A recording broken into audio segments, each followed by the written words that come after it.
نلتقي من جديد أيها الأصدقاء في فكرة برمجية. لدينا جدول يحتوي على أرقام ويحتوي على نصوص.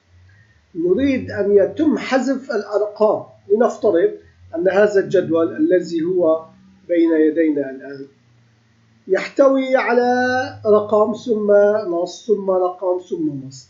إذا أردنا أن نبرمج، هذه هي البرمجة التي سوف تحذف الأرقام فقط، على مبدأ أننا نطلب منه أن يبحث عن نص فيه حرف جيم. أكيد الأرقام لا تحتوي حرف جيم، فيتم حذف السطر الذي هو فوق النص. هذا النص الآن يتم البحث عنه. لنشرح هذه التفاصيل، 3 متغيرات. الأولى تأخذ مجال، الثانية تأخذ رقم صغير بت لكي نحافظ على حجم المساحة للبرمجة والذاكرة. فإذا المتغير الأول C يأخذ عدد الخلايا في المجال بهذه الورقة كلها التي تحتوي على حرف G. بهذه الحالة الC تعطينا الآن 1 2 3 4 رقم 4. إذا طلبنا البرمجة نحصل على خلايا التي تحتوي على رقم 4. السي يعطينا رقم 4. أما الدي إنه متغير يأخذ رقم 1. ونلاحظ في نهاية العمل نزيد الدي رقم وننقص السي رقم. لماذا يتم وضع إشارة ناقص للسي؟ إن السي أخذت رقم 4 لأن السي عندما تصبح 0 تنتهي الحلقة. حلقة الدو تنتهي بعمليات البحث، بما معناه الدو تبقى تعمل إلى أن تنتهي من جميع الاحتمالات، ونحن لدينا 4 احتمالات للجيم، وبذلك ينتهي العمل. لنلاحظ الفكرة هنا أن الحلقة تبدأ أن C تساوي 0، وعندما C لا تساوي 0 لأن الآن تأخذ رقم 4 نكمل في داخل الحلقة. في هذه الأسطر تشرح لنا ما هو موجود داخل الحلقة. داخل الحلقة يقول أن المتغير التابع للمجال يأخذ ما هو موجود في العمود A زائد الدي. الدي الآن هي 1، فإذا أخذ الأي 1، وفي النهاية عندما نعطي للدي 1 فإذا أخذ الأي 2، بما معناه نحن سوف نبحث في العمود A إلى الأي 100. إذا الجدول حدوده من أي 1 إلى الأي 100. يطلب البحث. طيب نلاحظ هذه الدالة وهذه الدالة. هنا الدالة أعطتنا الأرقام التي تحتوي على الجيم، أما هذه الدالة تبحث أين هو موجود الخلية بهذا المجال.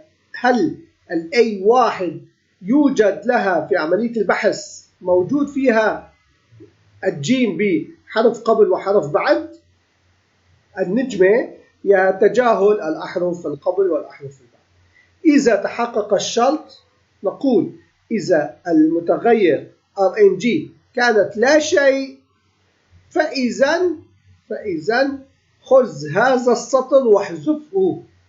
فإذا هذه هي البرمجة، السطر الذي أنا الآن أقف عليه واحذفه، بما معناه انتهينا من هذا الرقم لأنه الآن هو واقف على أي واحد.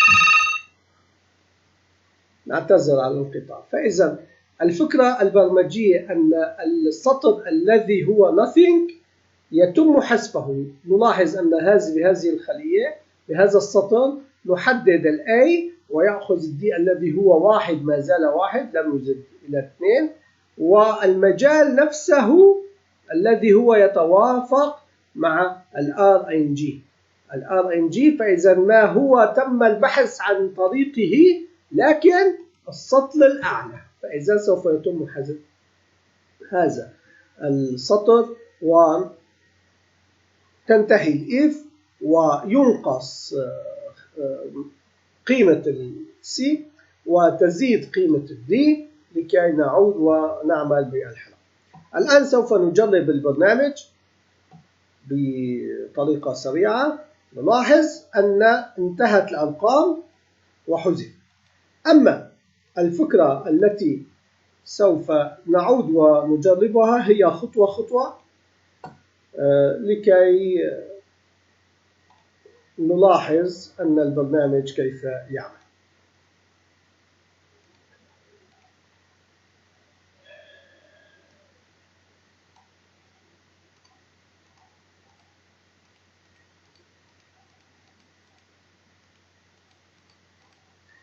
فإذا F5 نلاحظ المتغير C أخذ رقم 4 هنا، والD أخذ رقم 1 هنا، والآن تبدأ الحلقة.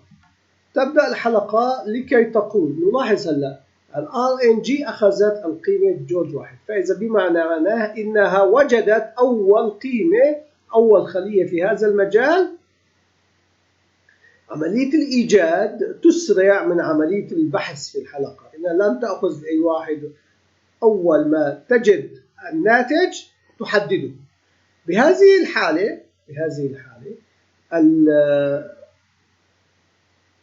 عندما ال RNG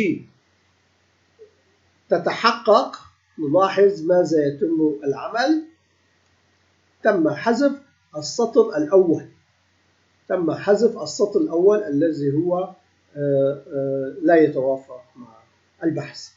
نعود ونلاحظ أن هنا القيم الآن 4 سوف تصبح 3، وال1 سوف تصبح 2. وتعود الحلقة مرة أخرى ونلاحظ الآن ال RNG أخذت جورج 2 بما معناه هنا، وبذلك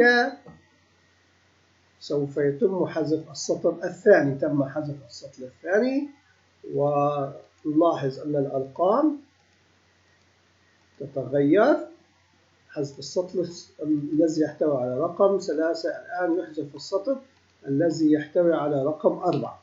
وهنا نلاحظ أن السي أصبح 0، ومع كل ذلك تعود الحلقة، لكنها عندما يتحقق السي 0 نلاحظ أنها لا تدخل ضمن البرمجة، لكنها تذهب إلى الإنتاج.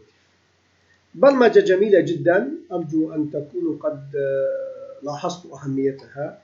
يمكن تعميمها. بصراحة كان يوجد نص هنا، وأنا لكي أغير في البرمجة الأساسية تم وضع نجمة قبل نجمة بعد وحرف جيم، لكي لا نعتمد على نص معين. إنه يبحث على عدة طرق. نلتقي غدا إن شاء الله في فكرة برمجية جديدة بأمان الله.